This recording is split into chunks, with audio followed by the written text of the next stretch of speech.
द्विवेदी, आलोक द्विवेदी, थोड़ा सा स्पष्ट करो भाई इस मसले को। ये लंबे अरसे से चला आ रहा था, ये 2004 से शायद कोई सपना दिखाया गया पिछड़ों को, और ये 22 आ गया।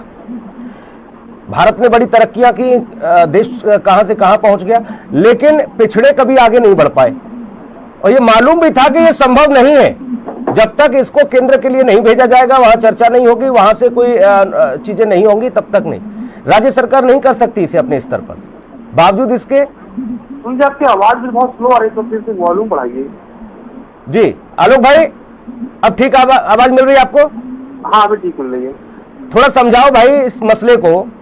अब भारतीय जनता पार्टी एक कदम और आगे बढ़कर पिछड़ों को साधने के लिए पूरी तैयारी में है, संभव हो पाएगा? देखिए संभव तो कुछ भी, और हो सकता संभव हो जाए, हो सकता संभव ना भी हो। ये बहुत कुछ डिपेंड करेगा कि भाजपा के पिछले जो समूह समाज के नेता होते हैं, उनको जो भाजपा आगे बढ़ा रही है, वो किस तरह जाके निचले स्तर पर जाके काम करके अपने लोगों को इनके साथ जोड़ पाते हैं। आपने देखा होगा संगठन में जो भाजपा का जो मेन जो केंद्रीय नेतृत्व है, ऊपर जो टॉप टू बॉडी है, उनमें सिर्फ 2 ब्राह्मण है। उनमें से खुद एक ही ब्राह्मण है जो सिर्फ जेपी नड्डा भी है।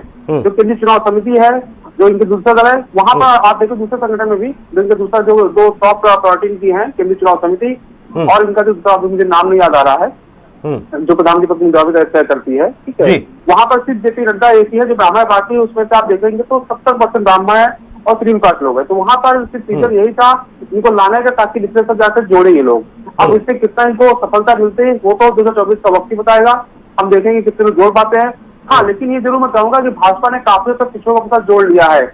इन्होंने छोटे छोटे दल के साथ गठबंधन किया है, उसका भी इनको लाभ मिला हुआ है। कुछ इनको नुकसान भी हो रहा है, जैसे इनको बिहार में नुकसान हुआ, क्योंकि नीतीश कुमार जा चुके हैं, तो उससे इनको नुकसान ही होगा। लेकिन भाजपा का पिछड़ों पर फोकस है, और भाजपा मुझे लगता है कहीं न कहीं जो दूसरे दल है, जैसे अगर देखा जाए समाजवादी पार्टी है या बसपा है, इन सबका वोट बैंक जो भाजपा के पास कुछ हद तक थोड़ा बहुत खींच पाए हैं। अच्छा, तो पिछड़े में कई जातियां हैं, 50 जातियां हैं, उनमें कुछ जातियां जैसे यादव वगैरह हो गए, वो भाजपा के साथ ज्यादा नहीं आ रहे हैं, ठीक है।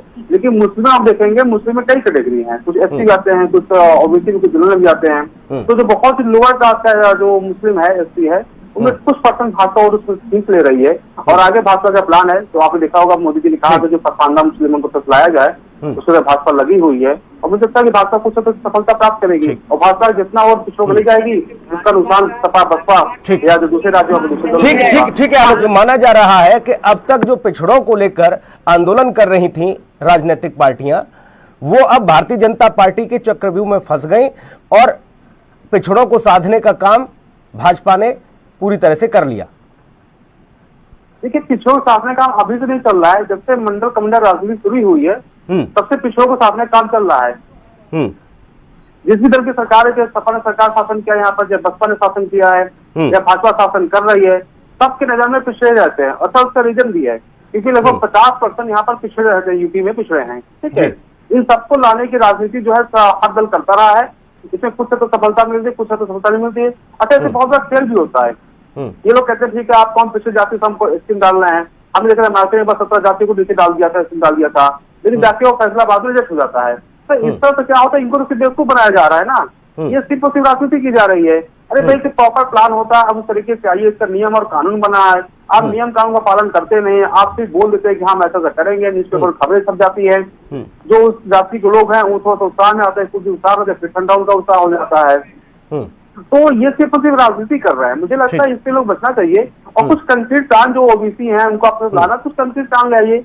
आप सिर्फ ओबीसी के लिए, आप एससी के लिए लाइए, आप जनरल कैटेगरी लाइए, सबके लाइए ना, आप मुख्यमंत्री सबके हैं, आपको सबका ध्यान रखना होगा। किसी खास विशेष जाति धर्म को टारगेट करना मैं उचित नहीं समझता हूँ। देश को आबादी यूपी की, आप 100 लोगों के प्लान लाइए। आलोक द्विवेदी, पार्टी जब से आई है तब से पूरे देश का सर्वांगीण चारों मुखी विकास हुआ है, सबका विकास हुआ है, ठीक धर्म का हुआ है, सभी धर्मों का, सभी जातियों का हुआ है। अच्छी बात आप देखिए, ये जो बोल रहे हैं आलोक द्विवेदी की योजनाएं बना रहे हैं, 100 लोगों में से कौन सा योजना, उज्ज्वला योजना, अगर 60 लोगों तक भी, अगर 70 लोगों तक भी अगर लाभ पहुंच जाता है, तो ये माना जाता है कि भाई वाकई में सरकार ने काम किया। अनाज नहीं है क्या अवधेश जी जो कह रहे हैं कि 100% लोगों को लाभ मिल रहा है, इत्तेफाक रखते हैं धरातल पर आप? देखिए 100% लोगों को लाभ नहीं मिल रहा है, और जो जिनका थोड़ी पहुंच होती है, जिनको थोड़ा आसानी हो जाती है, उनको लाभ मिल जाता है। लेकिन 100% लाभ तो नहीं मिल रहा है। मैं अवधेश जी बात से सहमत हूँ, 100% लोगों को लाभ मिल रहा है। उससे सरकार को बहुत अधिक काम करना होगा, बहुत आगे जाना होगा, तब 100% लोगों को लाभ पहुंचा पाएंगे। और जो लाभ पहुंचा इनको ये भी ध्यान रखना होगा कि उससे करप्शन ना हो। ऐसा ना हो कि 100 रुपए का लाभ हो रहा तो 20 रुपए उसके जेब से जा रहा हो, तो क्या मतलब हो जाएगा। सरकार को इस पर ध्यान देना चाहिए। बहुत धन्यवाद चर्चा में जुड़ने के लिए। अवधेश उपाध्याय आपका, आशीष बलिदानी, आलोक द्विवेदी आपका भी बहुत धन्यवाद।